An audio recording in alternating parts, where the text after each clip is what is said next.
awukwazi ukukholwa ungakwazi lokho ukuthi usathane is behind the internet and technology noma hlasimpe ukukhuphuka nokuya phambili kwalelizwe uyena ofisa ukuba invest in knowing ukuthi uNkulunkulu wenzani before abantwana bakaNkulunkulu.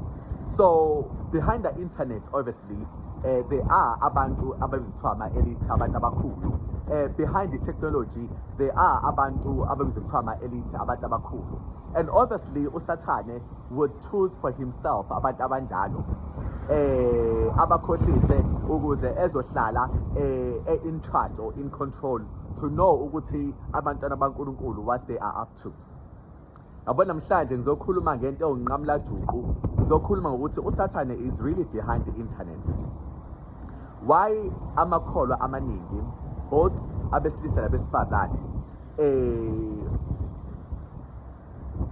kuyiwona anenkinga ye-addiction when it comes to i-technology, in particular izinto lezi abazenza uma ngekho bantu.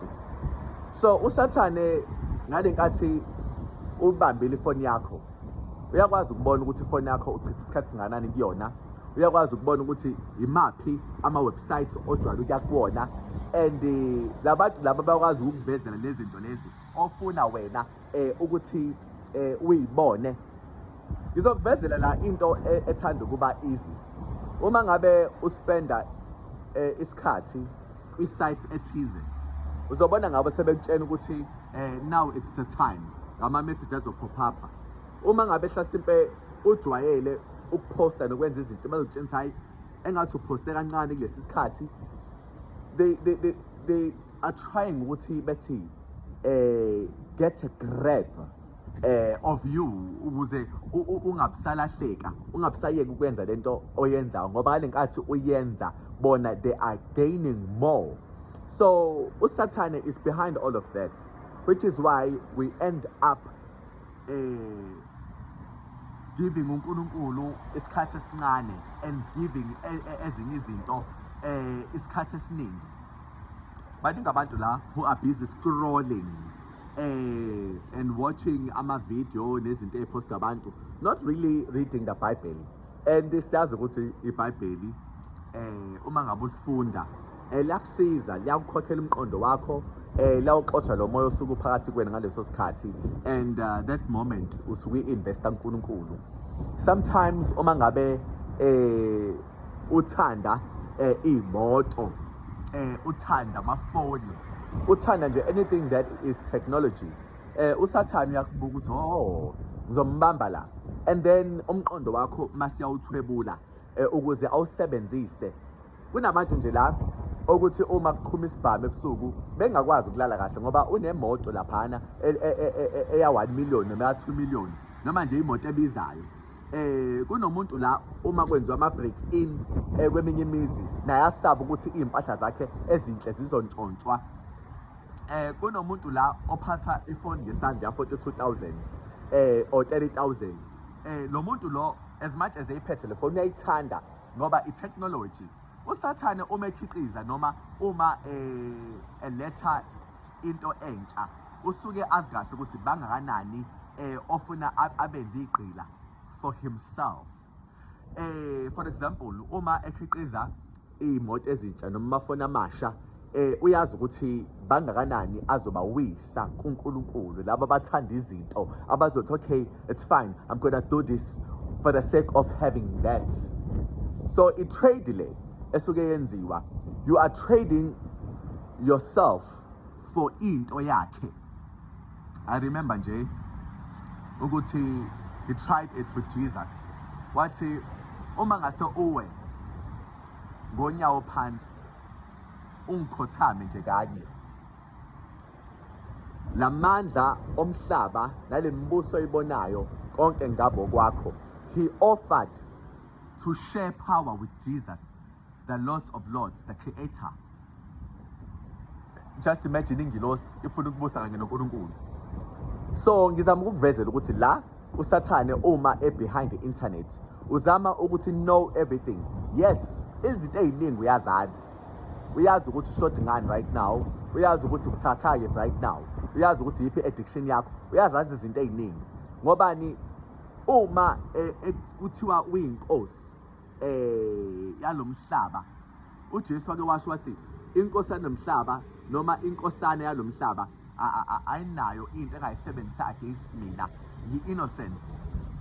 Kodwa ke isihlulelwe nqonda ukuthi uSathane is already judged. Yebo mekuthiwa akanalutho kuJesu, it means akaze athole iphutha noma ngabe kunezinto ayisebenzisayo to know and ukuhlola abanye, but uJesu akatholanga lutho eyiphutha. I always tell people ukuthi don't tell me how wrong I am, because I never told you about me ukuthi kholwa yimina. Mina I told you about Jesus. Mina ngiyazi ukuthi umuntu engiyipride ngayo ukuthi ngiyamazi uJesu okuyena onginqobele noma osinqobele. That means uma ngikutshena more about uJesu ngitshela ngoba umuntu avele ngabe uyamazi. And akakwazi uSathane ukuthi athi ukusibamba thina esikholwayo ngezinto esizenzile ngoba thina sesikhokhela izono zethu igazi likaJesu. Now people do not understand ukuthi uma uNkulunkulu usikhokhela izono, akushiwo izono lezi zayizolo kuphela, nezono esisazozenza. Given ukuthi ngempela nathi ya repent, but angikho-ke lapho la ngikhona ngifisa ukukutshena ukuthi day in and day out uSathane is behind the-internet and technology ukuze abantu abangcwele bezokhutshwa bezowa ama-intentions akhe yilokho. Ngeke-ke ube yikhona lokho ungakwazi ngoba uma leyo nto leyo ungayazi uzobuyela emuva kakhulu. Ucabanga ukuthi yindaba si-informed kangaka isitha. Obviously isitha sifani noNkulunkulu, asikho kubona bonke abantu. Ingakho sinama-agents, and ama-agents aso amaningi yilawa aphezulu. Uyikhethela abantu abakhiqiza technology nabantu abakwi-internet abakwazi ukuyisebenzisa ukuze ekwazi ukuthi keep them as ama-mannequins akhe azomenzela imisebenzi yakhe for him ukuthi azi ngabanye abantu. Why ku-easy kanje uku-understand abantu these days? Ingoba kukhona i-internet lento ayisebenzisayo uSathane. Angazi ngoba sekhona nezinto ekuthiwa o-AI. That means kuningi okubi isitha esikhiqizayo. Lezi zinto seyiphuma manje. Bekade zingephi before. Bezikhona lezi zinto kodwa bengakhishwa. Omubi kade wayekusebenzisa lokho. Usiyakhiqiza manje to corrupt izinto zabantu uNkulunkulu abanikeze zona. Yabona ke la uma wazi ukuthi target uSathane athi have in mind uma ngabe ezokhipha a certain type of technology noma hlasimpe ezothi make improvements kwi-internet noma kwezinye izinto zakhe. Inhloso yakhe ukuwisa. Isitha siyawisana. Angazi bangizama kangakanani. And futhi nami ngiye ngitsho ngithi hayi no sengiwile. But ngiyibone ngithola amandla. Amandla. Ngimbonge nami uNkulunkulu, ngiyambonga kuNkulunkulu ukuthi eyintweni eziningi uyakwazi ukungilwela noma ngabe isitha sizama ukungiwisa. There was a time la khona ngithi uNkulunkulu ngeke ngikwazi kuba inceke yakho, ngisa-addicted kuma-social platforms, ngisa-addicted kwezinye izinto lezi engakunikeza iglory.